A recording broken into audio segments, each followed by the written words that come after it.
TV yonna woli munnaffe gwolaba ye Mayinja Paul ne Timu Kabiriti membe mulungi kulwaba naffe abobonero bwe tuli ku kifaananyi ekyo munnaffe bwe tugenda okutuusaako amawulire agataliiko nfuufu ekiro kya leero.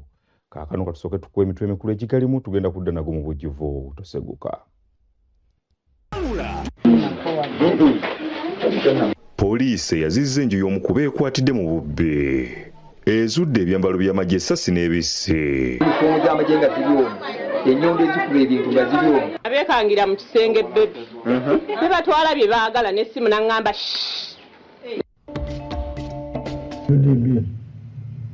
Is she here? Need to justify their existence. Pulezidenti Museveni si mumativu n'engeri banka ya UDB gy'egabamu ensimbi gavumenti z'egiwa. Baakunoonyerezebwako. Everybody is crying. Then what are you for?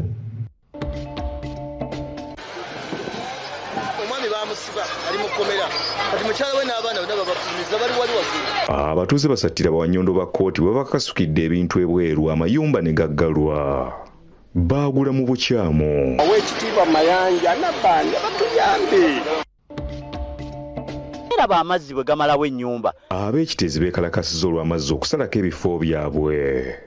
Tebamatidde n'ekyokubasengula. Akayumba kange kaakali wali. Twavaawo tetulina we tubeera. Tebatuukangako ku ground kugamba wano waani wali waani. Agasinga baagalamba naye nga basangawo baana.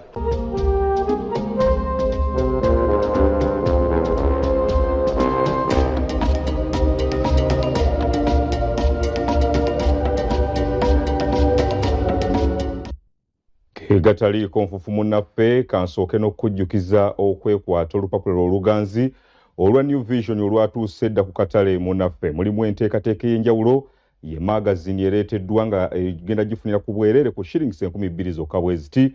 Mulimu kalonda yenna akwata ku mukulembeze w'eggwanga Yoweri Kaguta Museveni, obulamu bwe bwonna, obulamu obw'ensiko n'ensonga endala zonna ng'ajaguza emyaka 80 egy'obukulu. Emikolo gino gigenda kubeera mu disitulikiti y'e Nakaseke. Era tubakunga munnaffe n'okubajjukiza nti mwenna mubeereeyo mu nteekateeka eyo. Magazini eno efulumidde mu New Vision eyatuuse dda ku katale ku 2,000 zokka bwe ziti. Ogenda kubanga munnaffe ogyefunira ng'omanya kalonda yenna akwata ku Pulezidenti Yoweri Kaguta Museveni. Agataliiko nfuufu tugasimbudde n'ensonga ya poliisi eyazizza ennyumba ey'omu ku baakwatiddwa mu bubbi olunaku olw'eggulo n'ezuulayo ebyambalo by'amagye kuno kw'oteeka essasi ko n'ebisse ebirala.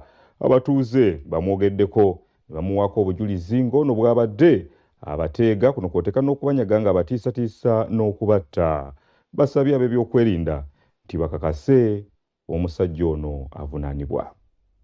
Wiiki ewedde mawulire agataliiko nfuufu twakulaga emboozi abasirikale b'ekitongole ki Crime Intelligence ekya Kampala South nga bali wamu ne DPC w'Entebbe Tulina Omugisha Steven bwe baakwata abavubuka abaalabikira mu katambi nga banyagulula amaka. Baali n'emmundu n'ebijambiya nga kyategeerekeka nti omusirikale eyali akuuma amaka gano baamusiba emiguwa ne bamuggyako emmundu nga gye baakozesa okubba. Najja ku musirikale n'ajimba bweyamala ojimba n'enjoleza omuvubuka eyali emabega. Kati omuvubuka eyalabikira mu katambi ng'akutte emmundu kizuuse nti ye Derrick Asiimwe era ng'amanyiddwa nnyo nga Payasi nga yakwatiddwa era akulembeddemu abasirikale okubatuusa ku nnyumba wabadde apangisa e Katabi ku luguudo lw'Entebbe.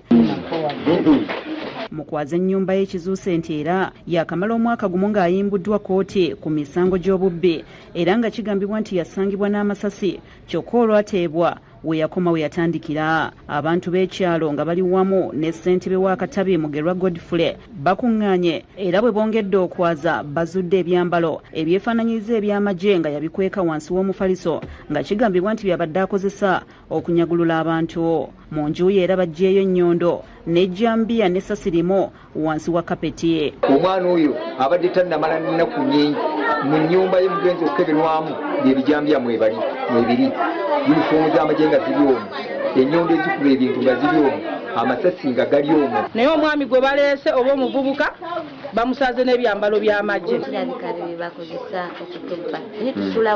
Abatuuze bamuwaddeko obujulizi n'okumulumiriza okubatulugunya era nti abadde yakasenga mu kitundu ekyo wiiki 2. Ate Polo yatuwola twali tugenda mu w'amafuta mu matu naye bamona mwennyini ono yonna gwe bakomezaawo babba buli kimu, babba abakazi ne bababbako obusawo bwabwe ne bababbako sente zaabwe n'okubakuba emitayimbwa. Abeekangira mu kisenge bebi ne batwala bye baagala n'essimu n'aŋŋamba nenjimuwa nemuwa essimu gye yali ayagala ne babitwala bye baagala sente.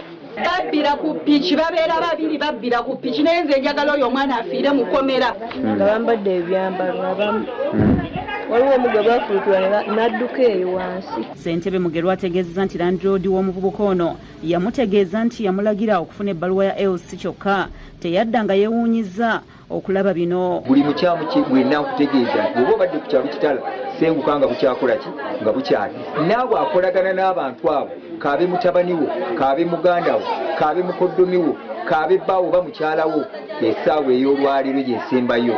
Asabye ab'ebyokwerinda okutwala omuvubuka ono n'abalala abalinga ye bakangavvulwe ng'amateeka bwe galagira.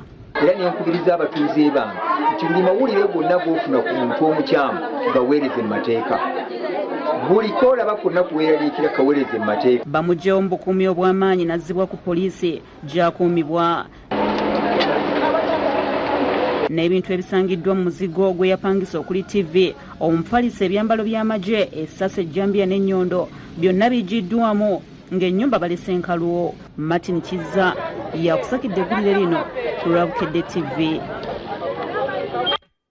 Pulezidenti alaze obutali bumativu n'engeri ekitongole kya gavumenti ekya UDB gye kikolamu emirimu gyakyo naddala mu ngeri y'okugabamu ssente ezibaweebwa okuwola abasuubuzi ne bannabizinensi n'awera nti kyakunoonyerezebwako. Abyogeredde mu lusirika olwa Presidential CEO Forum olw'omulundi ogwokutaano olubadde ku Serena Hotel mu Kampala. President Museveni yeetebye mu lusirika olwa Presidential CEO Forum olw'omulundi ogwokutaano nga luyindidde ku Serena Hotel mu Kampala. Oluvannyuma alambudde emidaala okwoleseddwa ebintu eby'enjawulo ebikolebwa kampuni n'ebitongole eby'enjawulo. Lutambulidde ku mulamwa ogw'okubaganya ebirowoozo ku butya bwe bayinza okuyamba ebitundu eby'obukiikakkono bw'eggwanga okuva mu bwavu okuyita mu by'obulimi n'obulunzi. Abalimi b'emmwanyi bategeezezza nti batandise okubifunamu lwakuba abamu basanga obuzibu okufuna endokwa. The burden is now everyone is coming to me to give them seedlings, which I do not have the capacity. I implore that UCDA looks into that. Akulira Presidential CEO Forum Emmanuel Katongole ategeezezza nti baagala ebitundu by'obukiikakkono bitandika okulimibwamu emmere eriisa eggwanga n'amawanga agatwetoolodde. Important though, while northern Uganda can be transformed into the country's agro-processing and logistic hub, this requires deliberate strategic support over the next 3 years to 5 years across key stages of the value chain. Omuwandiisi w'enkalakkalira mu minisitule ey'ebyensimbi Ramadhan Gobi annyonnyodde ebigenda okukolebwa okuyamba abantu mu bitundu ebyo n'okunogera ekizibu ky'ekyeyo eddagala. Increase production that will increase access to mechanization through availing appropriate technologies at affordable rates. And to ensure water availability and mitigate the impact of prolonged drought in northern Uganda, water dams, reservoirs. Minisita avunaanyizibwa ku nsonga z'obukiikakkono agamba nti abantu mu kitundu ekyo batandika butandisa okussa mu nkola enjiri ya pulezidenti ku birime bye basaanidde okulima. One thing which I want to emphasize in northern Uganda is, if it is possible, establishment of centers that can give help to the farmers. President Museveni mu kwogera kwategeezezza nti abayeekera bali batawaanya ebitundu by'obukiikakkono bw'eggwanga gavumenti ehiya banogera eddagala. So the whole area, that issue of security is now handled. Agamba n'amasannyalaze weegali agamalera nti bakkaanya ne bannamakolero bagafunire ku bbeeyi entono. And our target is to give the manufacturers a price of 5 American cents per kilowatt hour. I think some have started getting it. Kuchenguda agamba nti ab'obukiikakkono tebajula kubanga zibalina zisinga ez'e Kampala naye n'abawabula ku birina okutandikibwa era nti bakwongera okubasomesa kufukirira ebirime nga bakozesa amasannyalaze g'amaanyi g'enjuba. We shall have these group irrigations but also encourage individual irrigation by using solar-powered pumps. Aweza okunoonyereza ku banki ya UDB ku ngaba y'ensimbi ezibaweebwa kubanga tebamanyi be baziwa. Because we are putting money there, money there, money there. Okay, they may not give everybody, but they should be able to prove that we had 1,000 applicants. We have covered 100. We covered them well.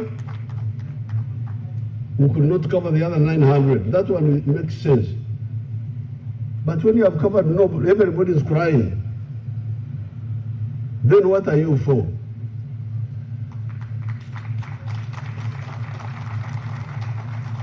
So Ojangara would have to explain herself.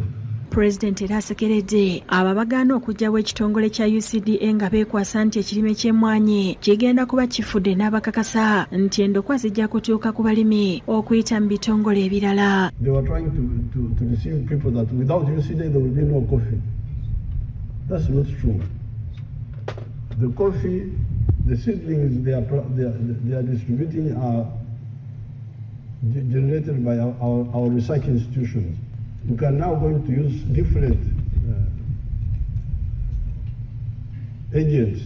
Robin Anantale yakusakidde eggulire lino ku Rwabukedde TV. Waliwo abatuuze abali mu kusattira oluvannyuma lw'abawa nnyondo ba kkooti bano okubakasukira ebintu byabwe wabweru n'okuggala amayumba gaabwe nga bagamba nti bano baagula amayumba gano mu bukyamu. Bano betusanze endejje basobeddwa ekyokuzzaako nga bagamba tebaalabuddwa. Abatuuze abagula poloti ku kibanja kya Isaac Asidiri basobeddwa bwe bazindiddwa bawa nnyondo ba kkooti ne ziweetiiye ne babagoba mu bifo byabwe.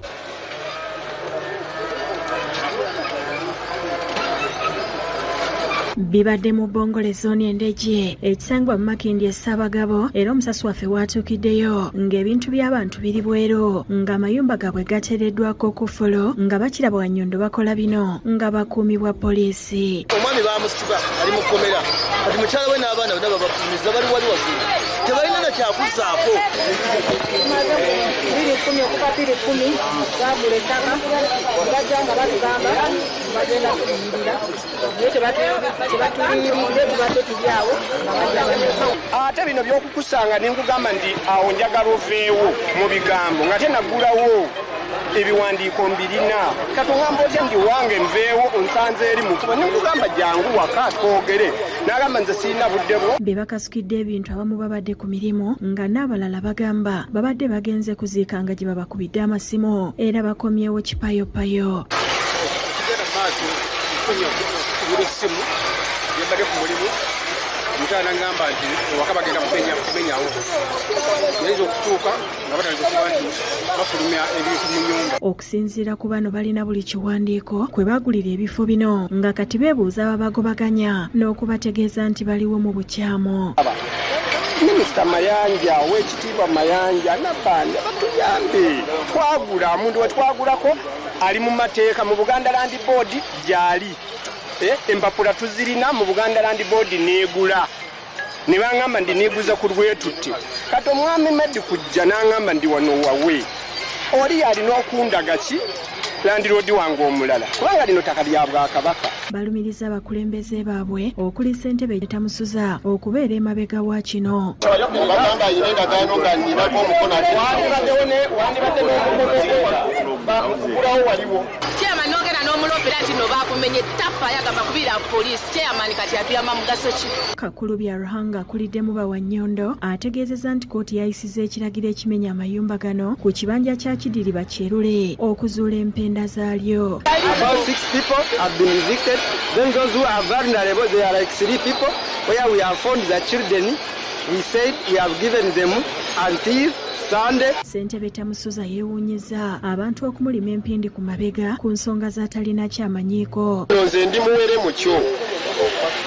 Ndi muwere nnyo lwakuba nti ndi neiba mbadde nga ndaba ebigenda mu maaso. Kyokka agamba gye buvuddeko kkooti yatuuza enkiiko ku ttaka lino naye teyamanya gye byaggweera n'asaba abakoseddwa okuteesa ne bannannyini ttaka bamalewo obuzibu. Bino mwami Asidiri ne banno nsaba mukwatagane bulungi n'abantu bano okubanga bateekawo ssente zaabwe. At least bwekuba kwekompasetinga mubakwatiremu. Wetuviiriddewo nga ziweetiiye zikyali mu kifo kino. Yudaya Namyalo yakusakidde ekkulire lino ku Rwabukedde TV. Abantu abaakosebwa okubumbulukuka kwa kasasiro n'abaliraanyeewo mu bitundu eby'enjawulo bano balaze obutali bumativu olw'ebifo byabwe okulambibwa mu mita 200 so nga bo bagamba nti bali wala. Basabye ekikwatako okubayamba ne ku mazzi agaasazeeko amaka gaabwe nga gava mu kasasiro ono. Abatuuze b'Ekiteezi, Lusanja, Kiteetikka ne Bbombo ekalakasiza lw'amazzi agasazeeko amayumba gaabwe nga bamazeeko obwekyusizo. Eraba amazzi bwe gamalawo ennyumba tetusobola kusigala nga tutudde. Akayumba kange kaakali wali twavaawo tetulina we tubeera owulira wetusanga wetusula. Abatuuze bano kuliko abali mu kitundu ekyalambibwa ekya mita 12 kiyite buffer zone n'abafiibwako abaabwe mu kubumbuluka kwa kasasiro nga bakutte ebipande okuwandiikiddwa okwemulugunya kwabwe nga basaba pulezidenti ne ofiisi ya Ssaabaminisita babategeeza ekiddako. Amayumba agasinga baagalamba naye nga basangawo baana ne basanga abapangisa bajja bamakinga bumakinzi mayumba tetumanyi byategeeza ki bagamba eno kasasiro yakola ki gavumenti tebakyakkiriza kuyiwa eno kasasiro kati ennyumba zaffe ate bamakinga zaaki. Bijjidde mu kiseera nga wiiki eno abakungu okuva mu ofiisi ya Ssaabaminisita nga bakulembeddwamu Kaminsona Rose Nakabugo ne KCCA nga bakozesa maapu balamba mita 2 we ziyita nga basimba obuyinja n'okuteeka alama ku mayumba agagenda okusengulwamu abantu kibataamatira. Ffe kye twagala gavumenti etukolere kuseeseetuza kasasiro oyo aveewo kubanga twagula ekitundu kyaffe nga tukyagala. Bongera okuyiwa kasasiro ajje mu kitundu ate ng'abantu baffe bakyaliyo ne mu ttaka abaafa si bajjemu. Basabye bekikwatako okubayamba kubanga ebifo bino babisenga mu mateeka nga balina n'ebyapa. Kuba buli muntu yonna waali wuwe abamu balina n'ebyapa wali abantu abaafa wali wafa awo wonna abantu wa byapa. KCCA gyegambye nti bannanga abatuuze ab'ekitundu bwe kiti mujje twogere nammwe oba Town Council evuddeyo kasangati oba LC eveeyo kubanga tetulina lukiiko na lumu lwali luvuddeyo ku bantu abafaanana bwe bati. Abalina ebizimbe okuli n'ekyakalina bategeezezza nti basalawo okuva mu mayumba gaabwe naye ate ababbi bajja ne bamenya amayumba. Enzigi ne bazikuulamu ne batambula ne bagenda ne bazibba. Osi w'Ekiteezi Charles Tune Mukama nga lwamu n'abamagye bazze okubakakanya ne bamusaba okusooka okukola ku kizibu ekyababbi abazimbyeko akayumba. Tumanyi assurance etubawa emu yokka nti gavumenti eri mu kukola ekisoboka kulaba nti embeera eno egisootinga. Bino ebibeereddewo nga n'aba Red Cross nga bakolaganira mu n'ofiisi ya Ssaabaminisita badduukiridde abantu abaakosebwa amatabi e Kasese oluvannyuma lw'omugganya Mwamba okubaguza gye buvuddeko. Bagabidde abantu 208 abaakosebwa mu njege n'ebintu ebikozesebwa mu bulamu bwa bulijjo omuli bulangiti, amasepiki, amasannyalaze ga sola, sabbuuni n'ebirala. Okubigaba basinzidde ku kisaawe ky'Ennyakasanga ekisangibwa mu Saluti mu ggombolola ya Nyamwamba i Kasese. John Cliff Amala amyuka omwogezi wa Red Cross ayogedde ku bintu ebiweereddwayo. Tukubiriza abantu betuwadde ebintu bino obutabitunda kubanga tukirabyeko nti ate olumala okubawa ebintu nga bino bibayambe oli nga anoonyeza amangu agenda agule kawala. RDC w'e Kasese Lieutenant Joe Lusimbi annyeza abantu abeesenza mu kkubo ly'amazzi.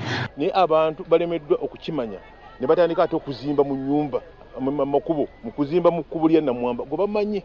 Another thing I've recommended is that we need to have a permanent equipment in form of an excavator that should be procured by government permanently for periodic desilting of Nyamamba River. And nashimirwa munonga habwa Red Cross okwatagana na government kureba ngo einechi yatupangira no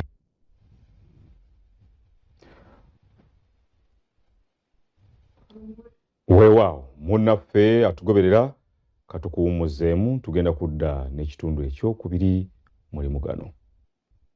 Linda ne bino mugataliiko. Enteekateeka z'ebikujjuko by'amazaalibwa ga pulezidenti ag'ekinaana ziwedde.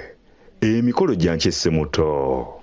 Wantu wekikoleddwa kusinga kapeeka.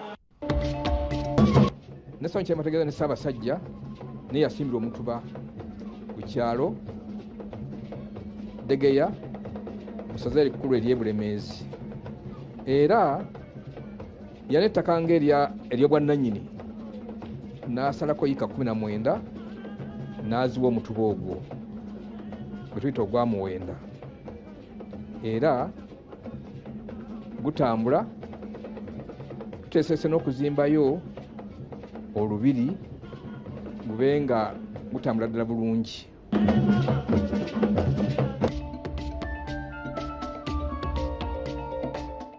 Gataliiko nfuufu kitundu kyakubiri tugatandise n'ensonga ey'olunaku olw'enkya ge mazaalibwa ga pulezidenti Yoweri Kaguta Museveni ag'emyaka 80 ng'emikolo emikulu egy'okujaguza gino gyakubeera Nakaseke. Enteekateeka zonna zaggiddwako ddengalo era mukungiddwa okubeerayo okujagulizaako pulezidenti olw'ebirungi byakoledde eggwanga. Ababaka ba paalamenti nabo bamuyozaayozezza. Enteekateeka ez'emikolo egy'amazaalibwa ga President Museveni ag'emyaka 80 agagenda okuzibwa e Nakaseke olunaku olw'enkya ziggiddwako engalo. Wetwogerera bino nga buli kimu kimaze okutuuka ekijaguzo Ssemuto omukolo we gugenda okubeerera abakulembeze ku mitendera egy'enjawulo tubasanze bateesa ku ngeri bwe banaategeka omukolo ogw'ekijjukizo. Betwogedde nabo bayozaayozeza President Museveni olw'okutuuka ku mazaalibwa ge gano era ne bakoowoola bannayuganda okubeegattako nga beebaza Katonda olw'okuwangaza Presidenti n'ebyamusobozesezza okukola okutuusa Uganda w'eri kati. Ffe tulina kye tulaba nti kye twalwanirira kigenze mu maaso. Omuganda agamba nti gw'obanja tokola ki tomusabira kufa. Pulezidenti amanyi tulina endagaano zaffe naye gwe tukyasuubiramu essuubi ng'atuukiriza ebyo byonna byatusuubi. Mwenna bannayuganda mbakoowoola mujje tujaguze ne pulezidenti waffe. Minisita omubeezi owa Kampala Kabuye Kyofatogabye alambuludde ku nteekateeka nga bwe ziyimiridde. Issue si ya kucelebrating nti myaka 80. Issue ya kwebaza Katonda olw'obulamu bwa pulezidenti Museveni bwamukozesezza emyaka gino 80 okusobola okulaba nti eggwanga lyaffe alikyusa. N'amyuka Ssaabawandiisi wa NRM Rose Namayanja atuuseeyo eggulo lya leero n'ategeeza nti ekifo ekyalondeddwa kyankizo mu byafaayo bya President Museveni. N'olwekyo ffe tuli basanyufu nti President Museveni yasazeewo nti wano wajja okujaguliza ne bannaluweero ne abalemeezi ne bonna betugenda okubeera nabo wano. Era enteekateeka zijja kuba ssaawa 4 zitandise. Akunze abantu okujja mu bungi okumujagulizaako. Njagala kubayita ne bannayuganda bonna okuva mu bitundu eby'enjawulo nti mujje wano ekijaguzo nga tujaguza emyaka 80 egya Pulezidenti Museveni nti senga teyazaalibwa Uganda tetwandibadde we tuli olwaleero. Akuliddemu emikolo minisita w'abavubuka n'abaana Balamu Barugahara ategeezezza nti ente enkaaga ze zigenda okugabulwa abanaabeera ku mukolo. Tugenda kugabula President agabudde ente ezakasiki ente 10. Then olunaku lw'enkya agenda kugabula ente z'ekyemisana ente 50. Keeke yenkana bus yafunye keeki nga yenkana bus eyo yakusala nkya yagisala mwennyini. Ayongerako nti abanaabeerayo baakusanyusibwa abayimbi abamanya n'akkaatiriza obukolo obw'okuza amazaalibwa ga Pulezidenti ag'emyaka 80. Tujjaganya emyaka 80 egya Pulezidenti olw'ebirungi byakoledde Uganda. Ababaka ba Paalamenti nabo bayozaayozeza Pulezidenti Museveni olw'okutuuka ku mazaalibwa ge gano. Tuyozayoza Yoweri Kaguta President Museveni ate tuyozaayoza ne Mama Janet n'eggwanga lyaffe lyonna okwaliza awamu okuweza emyaka 80 egy'obukulu. Mukama Katonda yongere okukuuma era yongere okutambula naawe. Ffe nga Nakaseke North ne Nakaseke District twenyumiriza mu bukulembeze bwo okuva watandika okutuusa ne kakati. Olaba boda to boda Uganda yaffe eteredde kakati ogenda ku boda taliwo ensonga yonna. The president really worked a lot on the development of the country, for instance the infrastructure development like the roads. Minisita omubeezi w'ensonga z'abasibudde Olero agamba nti mu West Nile gyava enkulaakulana yonna bagirabidde ku mulembe gwa President Museveni. At the cattle corridor, when you can now see the socio-economic transformation in that area, that has been one of his influential and important participation in guiding the communities. Myaka gino 8 egy'ekitiibwa ennyo eri Katonda ne mu bantu tumusiibiramu amakungula manene nnyo mu magezi mu mirimu gikolebwa ate ne gigenda okukolebwa. Uganda n'omusoga agamba bukadde magezi omukulu gyayongedde okukula gyayongedde okuloolesa eggwanga kudiyiyiza enkulankulana ebintu bingi. Kwebaza ekitiibwa pulezidenti Yoweri Museveni okulembera olutalo lwe yayingira mu nsi kukunula eggwanga lino ne beyayina ne batuusa ku ggwanga lino Uganda kulaba ngu ebirungi weebiri birabika. Ku lw'abatakisi bonna mu ggwanga sookera ddala twagala okuyozaayoza omukulembeze waffe omwagalwa waffe His Excellency President Yoweri Kaguta Museveni Tibwabulwa. Masitula Navuga ne Fred Kajubi be bakusakidde eggulire lino ku Lwabukedde TV. Abatuuze ku byalo bisatu e Kasenge baziriridde nannyini ttaka ebyapa byabaleetedde oluvannyuma lw'okusala ku bibanja byabwe nga bagamba bo tebamumanye. Bano era bwe bati batabukidde n'abakulembeze baabwe olw'okwekobaana n'abagagga okusobola okubavububa. Abatuuze ku byalo okuli Bbale ne Kasamu Town Council e Kasanje mu Wakiso batabukidde abakulembeze baabwe okuli Meya wa Kasanje Town Council Gaila Johnson olw'okubavububa mu lukiiko lw'ettaka.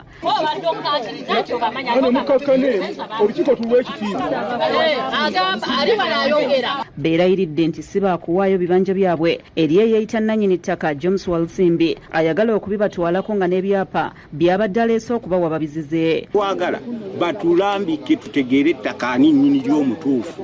Bwe tumala okutegeera nannyini ly'omutuufu tujja kulaba kye tuzzaako n'essaawa eno tetukkiririza mu beeyita bannannyini ttaka. Bakuze bano sinnabakakasa kuba tetulimanyiiko buvunabuddu.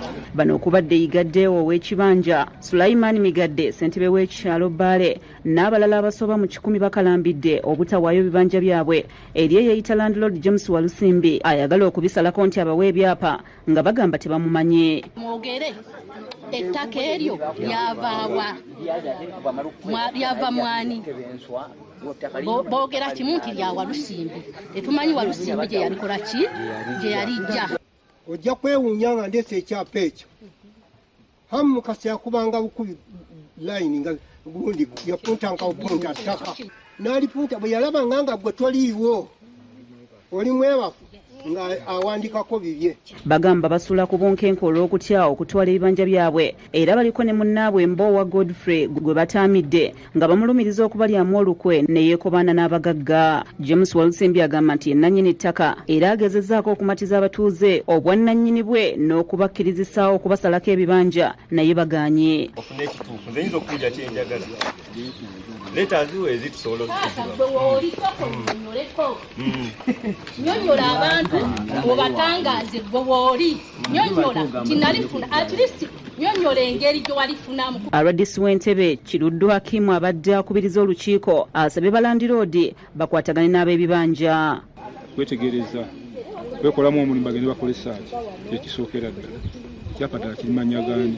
Ekyokubiri sandyagadde mmaliga sayininga biwandiiko nga tebamaze kukola ki kwetegereza nti President Museveni yatugaana okugoba balandiroodi okugoba batuze ku ttaka ku bibanja byabwe era nga tena landiroodi alina buyinza bugoba mutuze ku ttaka. Boba mulekwa b'omugenzi Moses Matutu eyali abeera ku kyalo Nakasoze Buddo mu Town Council y'Ekyengera batabukidde omusika wa kitabwe Frederick Kabanda nga bamulumiriza okwezza emmaali yonna gye yaleka. Kakati wakayitawo emyaka 25 okuva we yafa tetufunanga kuwadde ne share yonna ku bintu bya kitaffe. Bagamba kitabwe yafa mu 1999 naleka ebintu ebivaamu ensimbi bingi okuli ettaka n'amayumba naye omusika buli lwe bamutuukirira tabalabye yadde ku munwe gw'ennusu.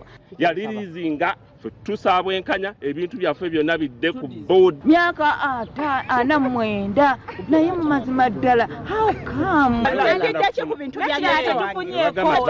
President bagabye atogena nezo zenyini zebawaddeyo bali mutulimbalimba tetuna kye twafuna. Bagamba kitabo bwe yafiira nga bato wabula kati beetegerera ne basaba ekikwatako okubayamba bafune obwenkanya. Okusooka bagenze ku ssomero erigambibwa okubanga lyapangisiddwa gwe basanzeewo n'abategeeza nga bwe batalina buyinza kulinnya mu kifo ekyo era abayise basaalimbi.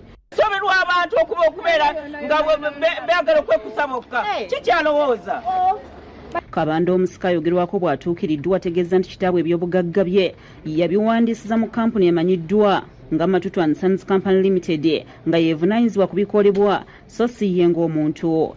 Omugenzi yagiteekawo okukuuma bintu bye n'okulaba nti ate ebintu bye yakuuma ffe bye tukozesa okuba nti tusobola okugyamu akatuyamba n'okuweerera abaana. Agamba kitabo ebintu bye yaleka abigabye mu kiraamo era nti abalinawo okugabana baafuna dde byabwe ng'abakaayana beenoonyeza byabwe.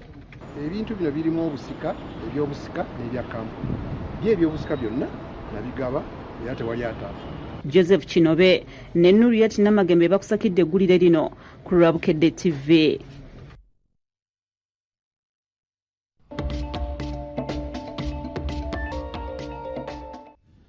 Mu kitundu kino omulabirizi wa Central Buganda yawumula Jackson Matovu akubiriza abayizi ab'ekibiina ekyomusanvu okwekwasa ennyo Omukama Katonda nga beetegekera okutuula ebibuuzo byabwe ebyakamalirizo kuba ye yekka asobola mu byonna.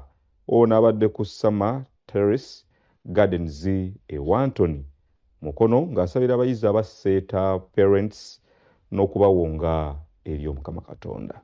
Essomero lya Seta Parents mu municipal y'e Mukono likoledde abayizi abagenda okutuula ekyomusanvu akabaga akabasiibula akabadde ku Summer Terrace Gardens e Wantoni Mukono. Batandise na kusaba okukulembeddwa omulabirizi wa Central Buganda yawumula Jackson Matovu ng'ayambibwako Ssaabadinkoni ow'Esseta Canon Edward Balamaze n'akulira ebyeddiini mu ssomero lino Reverend Agnes Marian Kayaga. Bishop Matovu mu kubuulira agambye nti abayizi basaana okubeera ng'enva nga balina omugaso ku ssomero eka ne mu ggwanga lyonna. Era muyige okumusaba oba tumadde tumusaba nnyo olwaleero musabe omumugambe ssebo Yesu ombeera enva ennungi mu maaso g'abazadde bange era ne mu ssomero limwensomera mbeere enva ne mu ggwanga lyange mbeere enva. Abakubiriza okukwasa Katonda pulaani zaabwe zonna kubanga bye baagala abimanyi. Katonda y'ayinza byonna yasobozesa abantu okukola bye babadde batasuubira basaana okubikola. Okusaba kuno kwetabiddwamu abazadde era batonye ebirabo. Ruth Masi Nanchinga ku lw'abayizi yeebazizza abasomesa n'abazadde era ne basuubiza okukola obulungi. Thank you for the sense of direction, imparting knowledge, values, norms and customs to us. Oluvannyuma abasomesa abazadde n'abakulira essomero basabidde abayizi basobole okuyita obulungi ebibuuzo nga tewali kutaataaganyizibwa. Enable them to remember all they have started. Abazadde nabo beebaziza essomero olw'okubagunjulira abaana. Ekyamazima twebaza essomero lya Seta Parents kuba likoze omulimu munene nnyo mu baana baffe. Omukulu w'essomero lino Fulje Byansi agambye nti balina abayizi 173 mu kyomusanvu era silabasi bagimazeeko nga kati bali mu kwejjukanya. Okusibaziise bulungi bazze balaga obubonero obw'obuwanguzi. Tukkiriza nti Katonda nga ye mubeezi waffe tugenda kuyitira waggulu. Director w'essomero lino Anna Njuki ayozayozezza abayizi olw'okusinga mu Mooko mu munisipaali y'e Mukono. A certificate from the Mukono municipality, we have done wonders. Dear candidates, that is what it means by being in the forefront. By percentage, we have got 84%, the best in Mukono district. We are overjoyed with aggregate 416. Aggregate 5, they are 24. Wabula akubiriza abazadde okuwa abaana obudde kubanga baba n'ebibasoomooza bingi. So many things are happening. People can now write short letters. Short letters. Be ready. abayizi abasinze ku bannaabwe mu mpisa obujjumbize obuwulize n'ebirala baweereddwa satifikeeti n'ebirabo n'abazadde ne baweebwa manvuuli. Coach Jeremiah Bukenya abayizi booleseza mu mazina ag'enjawulo ne bye bayize. Oluvannyuma akabaga kagenze maaso nga batambulidde ku kiwempe ekimyufu n'okusanyusibwa omuyimbi Hazawi nga baagaliza obuwanguzi n'okugabulwa ekijjulo.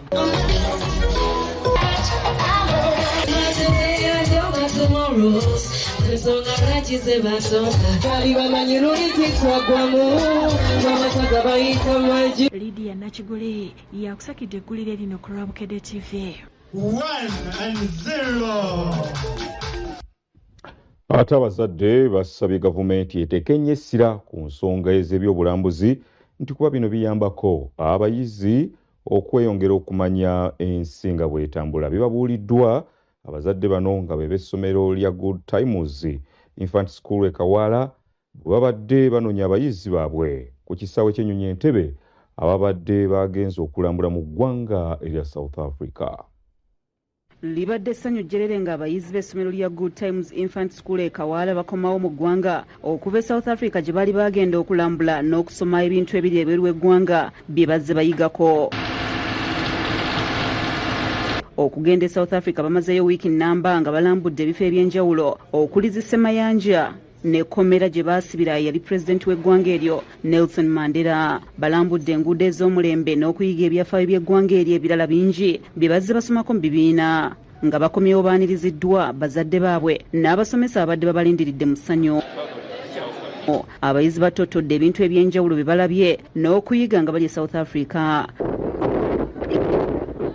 Yeah, some of the places that we visited, the Cape Wheel, that's like for a higher view, like to the country which you have visited to me, like also for enjoyment. Then the Cape of Good Hope, that's where I saw the Atlantic Ocean. Went to the Cape Point.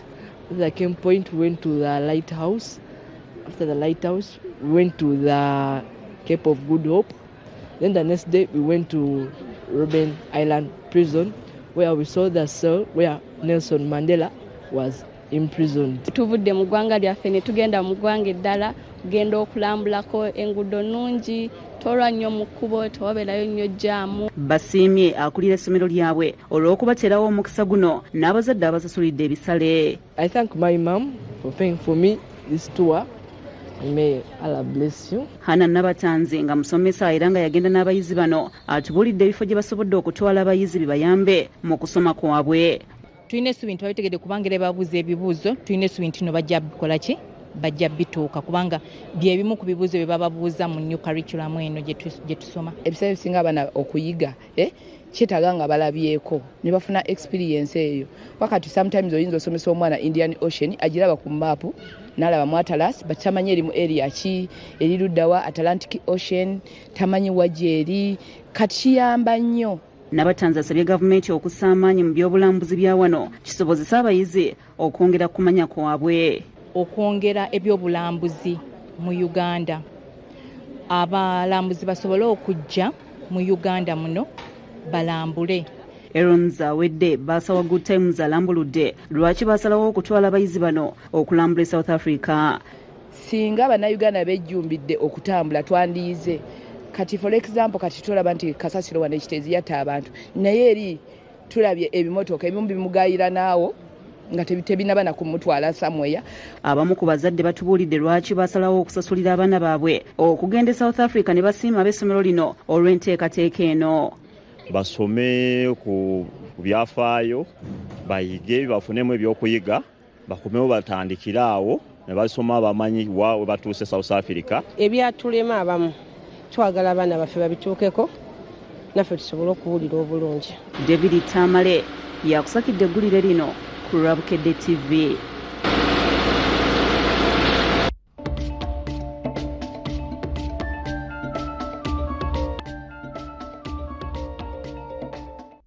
Okusika omugwa mu bukulembeze bw'abasuubuzi abakolera mu kikuubo mu kibuga Kampala kuno kukyagendera ddala mu maaso nga mu kiseera kino buli ludda lwegwanyiza okuba mu buyinza.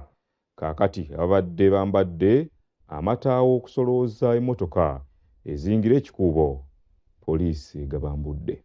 Tuze tukulaga emboozi ku mawulire gaffe zikwata ku nkaayana mu bukulembeze bw'omu Kikuubo mu Kampala nga aba Kikuubo Business Community okuva Haji Muhammad Katimba yali ssentebe waabwe lwe yafa omwaka oguwedde bazze basika omuguwa. Oluvannyuma lw'okuziika Haji Katimba olukiiko lwe yali akulembera nalwo lwatuula ne lusalawo yali amyuka Katimba nga ye Haji Siraje Sibadduka owa Sena okusigala ng'akola nga ssentebe.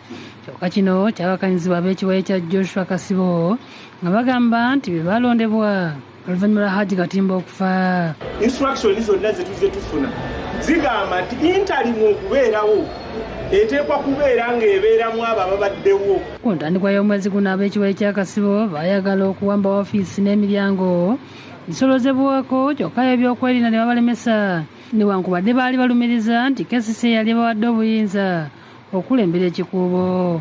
Obuvunaanyizibwa bwe okusooka okwekuuma ne weeyambisa ate abalala baddako. Era ensonga ne beetuuse yonna tufubuka nga tukirira ofiisi yaffe.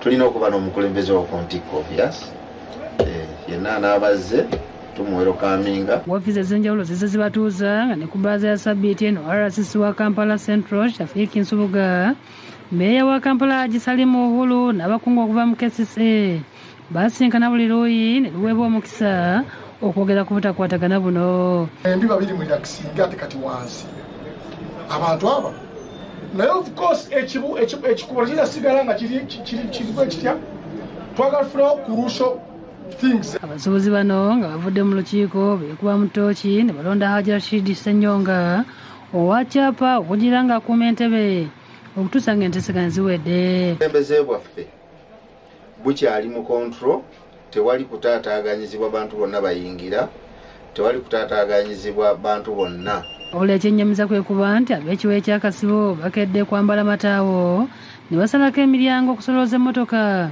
yaziyingira mu kikuubo ku kifuba. Kasibo bennyini ate sinaabamu muyadde musuubuzi. Abavubuka bano abadde baganye emmotoka okutambula poliisi okuva ku Mini Prize tebalwisizza ne bakwata n'amataawo ge badde bambadde ne bagambulamu.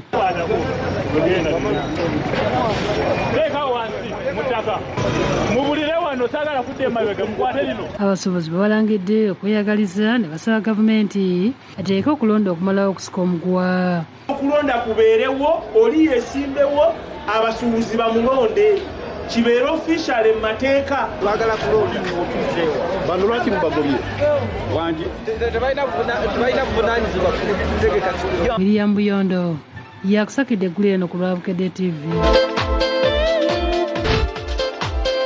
Olwaleero omubiri gw'omuddusi Rebecca Cheptegei gugalamiziddwa ku bijja bya bajjajjaabe ebbukwo ng'abaddusi okuva mu ggwanga erya Kenya beetabye mu kuzika kuno nga Pulezidenti Museveni adduukiridde abaana b'omugenzi n'obukadde 50 okubayambako.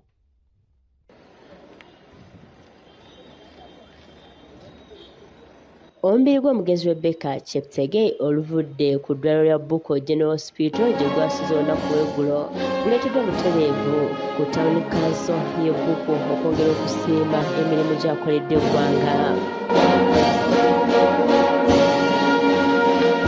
Bano bayisizza ekiteeso eky'okubbulamu Rebecca Cheptegei oluguudo oluvudde ku Town Council. Omubiri gwa Cheptegei gutwaliddwa butereevu ku kisayi kya Amnang ng'eno abatuuze beeye mu bungi okuba ku mubiri gwa Cheptegei eriisa evvannyuma.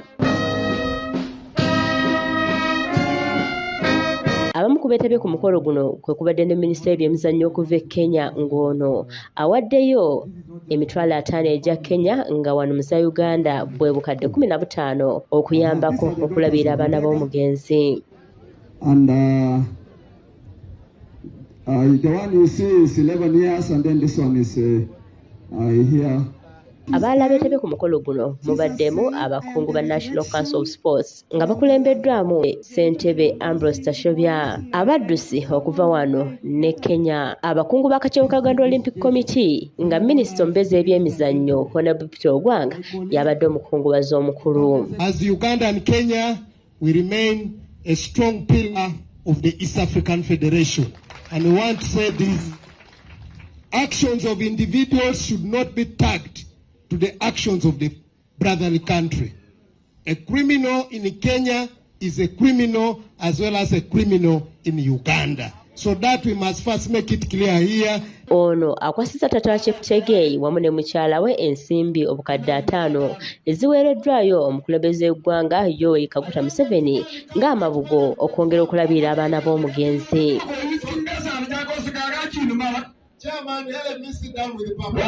Ensimbi zino azikwasizza tata wa Cheptegei Joshua Cheptegei oluvannyuma azanzise ekimuli ku ssanduuko y'omugenzi.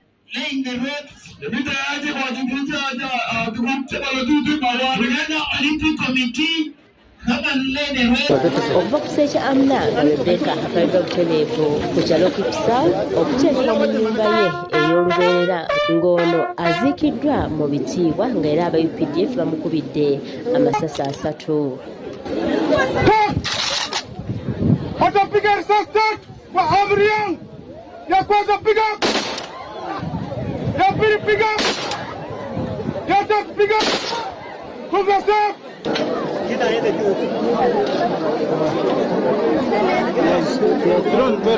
Nebaza Bukedde TV olw'okutuusaako okuziika kwa Cheptegei okuva lwe yatuuka ebbuko olunaku olw'eggulo ku saa 11 ez'akawungeezi.